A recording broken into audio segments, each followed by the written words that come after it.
What is capitalism?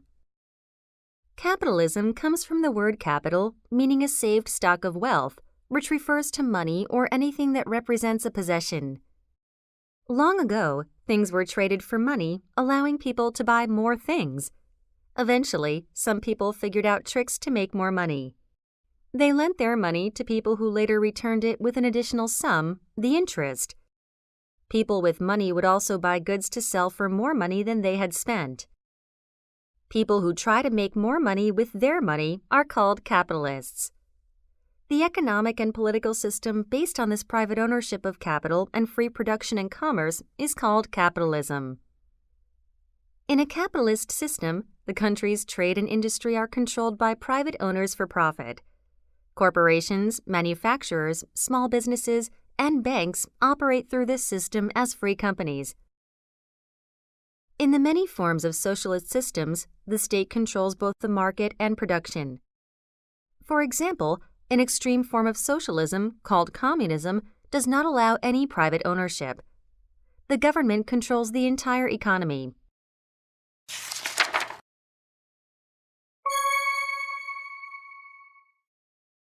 Nations and systems. Each nation has its own political organization for government called the state, which organizes the life in that nation and defines the economic system. In the 21st century, most of the world's nations live under a global capitalist system, even though some nations are capitalist and others are not. Communist Vietnam, for example, trades with capitalist countries throughout the world.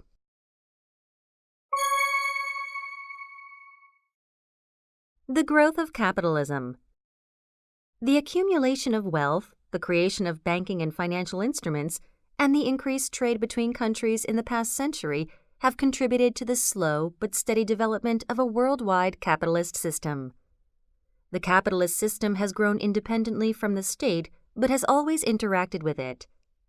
Nowadays, because of communication and global trade, there is a world capitalist system in which every nation participates to a greater or lesser degree.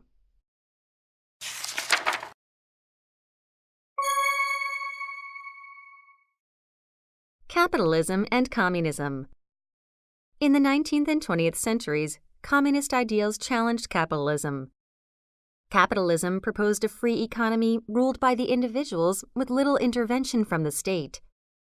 Communism suppressed all individual and private business, leaving the state in charge.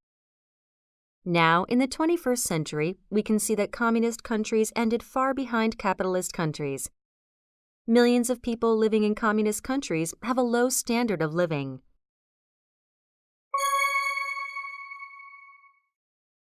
Capitalism and Socialism. Some people believe that capitalism is a blessing that will solve poverty because of its ability to create wealth and allow individuals to seek it. For others, capitalism is evil. It is a system that creates few millionaires and millions of poor people. So is socialism the happy medium? With socialism, goods are distributed based on quality and quantity of work. This means that unlike communism, there is still incentive to work.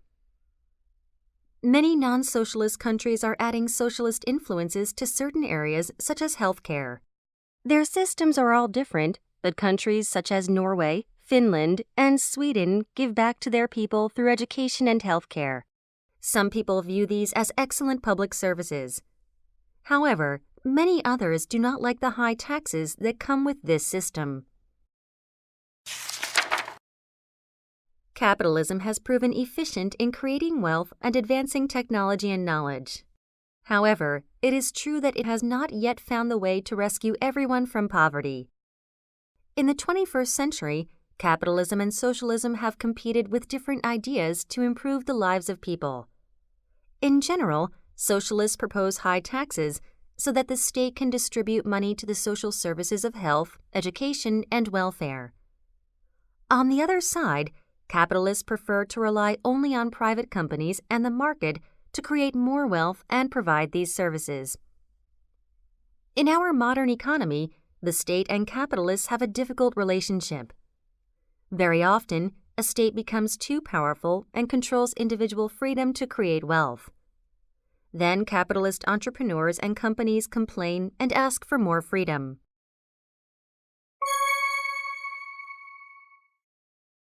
The benefits of capitalism. One of the more beneficial parts of capitalism is that people have the freedom to create wealth at their own risk. This freedom allows people with ideas to invent new technologies and create companies they hope will succeed. These companies, once created, provide jobs for many. The stock market is a great example of capitalism. In the stock market, anyone can buy shares in a company and help it grow. If the company is successful, these shareholders also make a personal profit.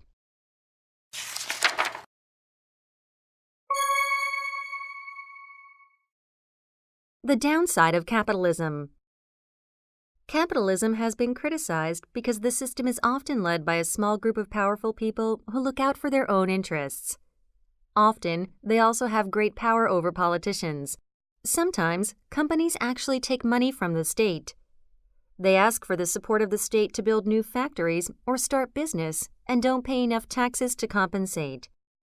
Politicians support these endeavors because the companies can create jobs which can help the politicians get re-elected. Another problem is that companies may mistreat workers when there are no unions to protect them. Capitalists are always in search of a higher profit, and some may exploit natural resources without considering the effects on people or the climate.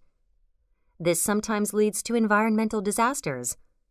Sometimes, capitalists bribe government officials in order to get contracts that will make the business owners even richer.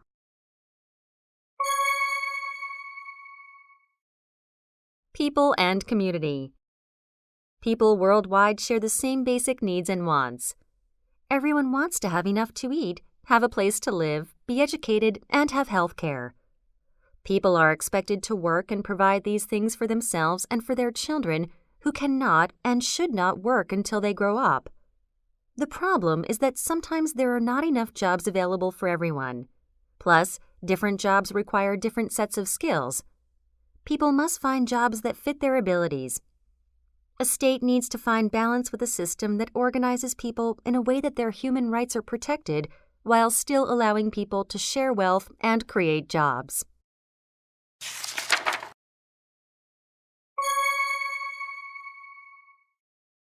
Competition in business.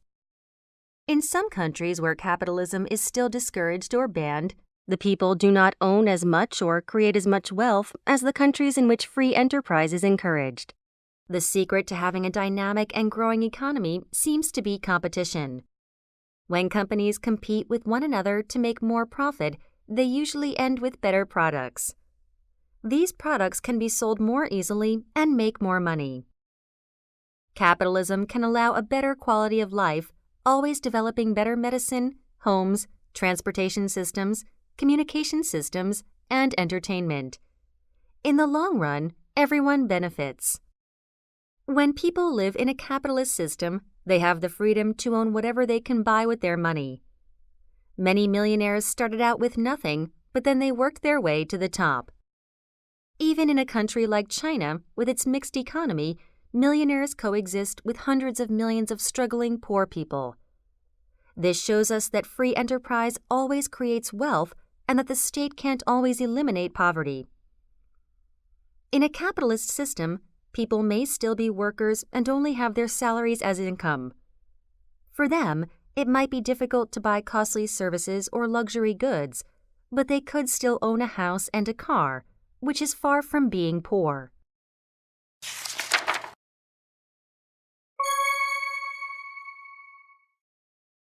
Capitalism of the future.